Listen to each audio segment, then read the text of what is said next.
इस राजकुमार ने एक सुंदर राजकुमारी से अभी शादी करी थी। तभी उस राजकुमारी को खाई में फेंक देता है। वो खाई में तेजी से गिरती जा रही थी। एक पल को इसे कुछ भी समझ नहीं आया कि आखिर उस राजकुमार ने ऐसा किया किस लिए था। अब राजकुमारी की आंखें खुलती है तो उसे हर तरफ अंधेरा ही दिखाई दे रहा था। वो जोर से चिल्लाकर मदद मांग रही थी, लेकिन ये लड़की पाताल में आ चुकी थी, जिसकी आवाज सुनकर पाताल का शैतान जाग जाता है। लड़की ऊपर चढ़ने की कोशिश कर रही थी, लेकिन वो फिसल जाती है। तभी इसे और भी लड़कियों के वहाँ पर गहने और जूते मिलते हैं, यानी कि इस खाई में इससे भी पहले और भी लड़कियों को फेंका गया था। अब ये वहाँ से आगे बढ़ती है, तभी से एक जलता हुआ पक्षी मिलता है। ये उस पक्षी पर मिट्टी डालकर उसकी आग को बुझाती है। ये लड़की बहुत ही ज्यादा दयालु थी, लेकिन थोड़ी देर बाद वहाँ पर बहुत सारी जलती हुई चिड़ियों का झुंड आता है। लड़की ये सब देखकर डर जाती है और थोड़ी देर बाद वहाँ पर पाताल का शैतान आता है, जो बहुत ही विशाल था। लड़की उसे देखकर भागने लगती है। तभी वो शैतान आग का सैलाब उसकी तरफ छोड़ता है। लड़की भागकर एक छोटी सुरंग में आ जाती है। तभी वहाँ पर इसे एक लड़की की जली हुई बॉडी मिलती है। ये राजकुमारी इस लड़की को जानती थी। अब वो लड़की और अंदर जाती है, लेकिन उस आग से उस लड़की का एक पैर जल जाता है। अब वो एक खंजर निकालती है और उस खंजर से अपने कपड़े को काट। अब लड़की वहाँ पर आ गई थी जहाँ पर नीले रंग की लाइटें चमक रही थी। लड़की उन लाइटों को देखकर आगे बढ़ रही थी। तभी वो गिरते गिरते बच जाती है। नीचे और भी गहरी खाई थी, दूसरी तरफ जाना इतना आसान नहीं था, लेकिन लड़की भागकर एक छलांग लगाती है। वो दूसरी चट्टान पर आ गई थी, लेकिन वो नीचे की तरफ सरकने लगती है। तभी इसका लॉकेट चट्टान में फंस जाता है, जिससे ये लड़की चट्टान पर ही लटक जाती है। लेकिन वो लॉकेट टूटने वाला था। तभी अपने चाकू को निकालकर चट्टान में घुसा देती है। ये चट्टान बहुत ही ढलानदार थी। लड़की के कई बार प्रयास के बाद वो चट्टान पर चढ़ जाती है। फिर वो उसी नीली लाइट के पास जाती है। वो सभी कीड़े थे जो नीले रंग में चमक रहे थे। अब लड़की अपने कपड़े को फाड़ती है और उन कीड़ों को कपड़े के अंदर डाल देती है। ये कीड़े लड़की के लिए रोशनी का काम करेंगे। अब वो आगे की तरफ बढ़ती है जहाँ पर उसे पानी मिलता है। वो उस पानी को पीने लगती है, लेकिन पानी का स्वाद बहुत बेकार था। तभी लड़की ने देखा कि ऊपर की तरफ से एक एक बूंद पानी टपक रहा था। वो पानी की बूंदों को मुंह में डाल रही थी, लेकिन वो बर्फ धीरे धीरे तेजी से पिघलने लगती है और वहाँ पर एक लाल रोशनी चमकने लगती है। लड़की ये सब देखकर वहाँ से भागती है, क्योंकि ये वही पाताल का शैतान था जो अपने मुंह से आग निकाल रहा था। अब वो लड़की दूसरी सुरंग में जाती है, जहाँ पर दीवार पर इसे कुछ लड़कियों के नाम लिखे हुए दिखते हैं, यानी कि इससे पहले।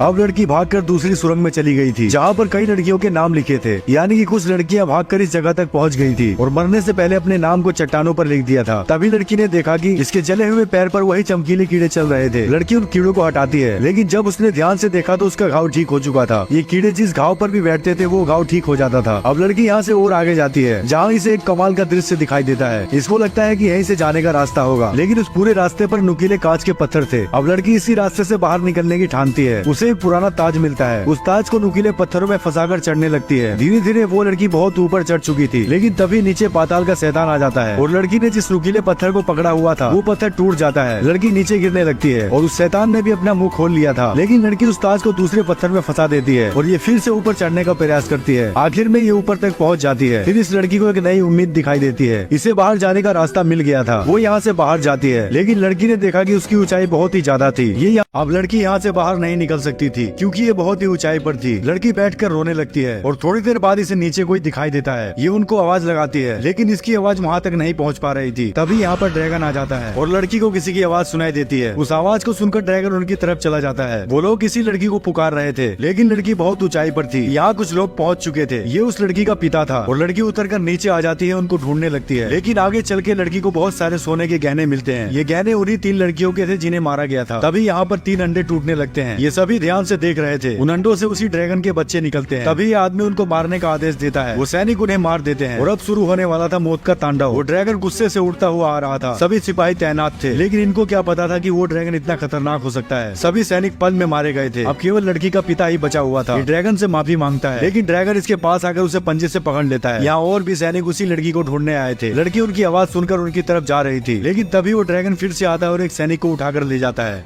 अब वो ड्रैगन एक और सैनिक को उठा ले जाता है, जिससे बाकी के सैनिक देखकर डर जाते हैं। ड्रैगन उस आदमी को बॉल की तरह नचाकर फेंक देता है। वहीं डर कर एक और सैनिक भाग रहा था। ड्रैगन इसे भी पंजे में उठाकर फेंक देता है, फिर उसके ऊपर पंजा रख देता है। ये बहुत ज्यादा गुस्से में था। अब उसके सामने लड़की का पिता था। लड़की अपने पिता को देख लेती है। ड्रैगन बहुत विशाल था। आदमी तलवार निकालकर ड्रैगन की तरफ दौड़ता है, लेकिन ड्रैगन उसे अपनी पूंछ में लपेट कर लटका कर फेंक देता है और इस आदमी को कहता है कि अपनी बेटी को आवाज लगाओ, लेकिन ये ऐसा करने से मना कर देता है। तभी ड्रैगन अपने पंजे इसकी छाती पर रख देता है, जिस वजह से उस लड़की के मुंह से आवाज निकल जाती है और वो ड्रैगन उस लड़की की तरफ जाता है। लड़की चट्टान के पीछे छुपी हुई थी, लेकिन वहीं एक आदमी के पैरों से पत्थर टकरा जाते हैं, जिसकी आवाज वो ड्रैगन सुन लेता है। इसे लगता है कि वो लड़की वहीं पर है। अब ड्रैगन उड़कर उस आदमी की तरफ जाता है। वो लड़की मौका देखकर रस्सी से ऊपर की तरफ जाने लगती है और ड्रैगन उस आदमी को पंजे से दबा देता है। अब ड्रैगन भागकर उस लड़की के पास जाता है और आग की ज्वाला छोड़ता है, लेकिन उससे पहले वो लड़की ऊपर चढ़ जाती है। वो आग से बचते हुए यहाँ से बाहर निकल जाती है, लेकिन वो ड्रैगन इसे नहीं छोड़ने वाला था। अब लड़की घोड़े पे बैठकर यहाँ से भागने लगती है। तभी वो ड्रैगन बाहर निकलकर लड़की का पीछा करता है। अब राजकुमारी घोड़े पर बैठकर भाग रही थी। वो ड्रैगन चट्टान से बाहर निकल गया था। वो राजकुमारी का पीछा कर रहा था, लेकिन तभी वो राजकुमारी घोड़े से उतर जाती है और भागकर एक चट्टान के नीचे छुप जाती है। वो ड्रैगन घोड़े की तरफ भागता है और अपनी आग की ज्वाला उस घोड़े पर बरसा देता है, लेकिन वो ड्रैगन समझ गया था कि राजकुमारी घोड़े पर नहीं थी। वो गुस्से से उस पूरी जगह को जला देता है। अब यहाँ पर कोई इनका दरवाजा पीट रहा था। तभी एक महिला कुछ सिपाहियों के साथ अंदर आती है और लड़की को बंदी बनाने के लिए कहती है। ये लोग इस लड़की को उसी ड्रैगन की खाई में डालने वाले थे। अब सुबह इस लड़की की आंखें खुलती है। इसने देखा कि सब कुछ ठीक हो चुका था, लेकिन इसे दुख था अपने पिता के खोने का। तभी घोड़े पर सवार होकर उसी लड़की की माँ आती है। ये राजकुमारी से बताती है कि वो लोग मेरी बेटी को उठा ले गए हैं, वो उसकी बलि देने वाले हैं। राजकुमारी कहती है कि मैं तुम्हारी बेटी को सही सलामत लेकर आऊंगी। अब राजकुमारी निकल पड़ती है फिर से उस ड्रैगन की सरजमीन पर, और ये लोग उस लड़की को यहाँ पर लेकर आ चुके थे। ये महिला एक रस्म को पूरा करती है और इस लड़की को भी खाई में डाल दिया जाता है। थोड़ी देर बाद राजकुमारी यहाँ पर आती है, उसे जोर जोर से पुकारती है, लेकिन उसकी आवाज कहीं भी नहीं आ रही थी। तभी थोड़ी देर बाद इसको उस लड़की की चीखें सुनाई देती है। ये रस्सी को खोलकर नीचे लटकाती है और सरक कर फिर से उसी खाई में चली जाती है। अब ये लोग उस लड़की को खाई में डाल देते हैं और थोड़ी देर बाद राजकुमारी यहाँ आती है। ये उस लड़की को पुकारती है। तभी वो लड़की खाई के नीचे से चीखती है। राजकुमारी फटाफट रस्सी को नीचे गिराती है और उस रस्सी से सरकती हुई नीचे की तरफ जाती है, और ये फिर से उसी ड्रैगन की जगह पर आ गई थी। लेकिन वो ड्रैगन उस लड़की को पंजे में दबाकर ले जा रहा था। लड़की बेहोश हो चुकी थी। अब राजकुमारी फिर से भागकर उसी चट्टान पर कूदकर चाकू को फंसा देती है, फिर उन्हीं चमकीले कीड़ों को कपड़े में डाल लेती है। अब राजकुमारी पूरी तरह से तैयार थी उस विशाल ड्रैगन से युद्ध करने के लिए। राजकुमारी अपने पिता की तलवार को उठाकर एक पत्थर पर रख देती है और वहाँ पर एक जाल बिछाती है। ये जाल उस ड्रैगन का ध्यान भटकाने के लिए था, और यहाँ ड्रैगन अपने मरे हुए बच्चों से बात कर रहा था। ये उस लड़की की बलि देने वाला था। तभी जो राजकुमारी ने जाल बिछाया था, तलवार के साथ कवच नीचे गिर जाते हैं। ड्रैगन उस आवाज को सुनकर उसकी तरफ चला जाता है और राजकुमारी इस लड़की के पास आती है। ये उसे उठाती है, लेकिन ये ड्रैगन समझ गया था कि ये एक जाल था और वो अपनी उड़ान फिर से भरता है। ये उड़कर उसी राजकुमारी के पास जा रहा था और उनको ढूंढने लगता है। तभी राजकुमारी हाथ में तलवार लेकर इसके सामने खड़ी थी। ड्रैगन कहता है कि ये तलवार तो मुझे चींटी काटने जितना दर्द देगी। राजकुमारी कहती है कि तुम्हारे लिए इतना ही। अगर ये वीडियो अच्छा लगे तो हमारे चैनल को सब्सक्राइब कीजिए, लाइक कीजिए और कमेंट कीजिए, और ऐसा ही वीडियो देखने के लिए बेल आइकन को दबाइए। Thank you. जय हिंद।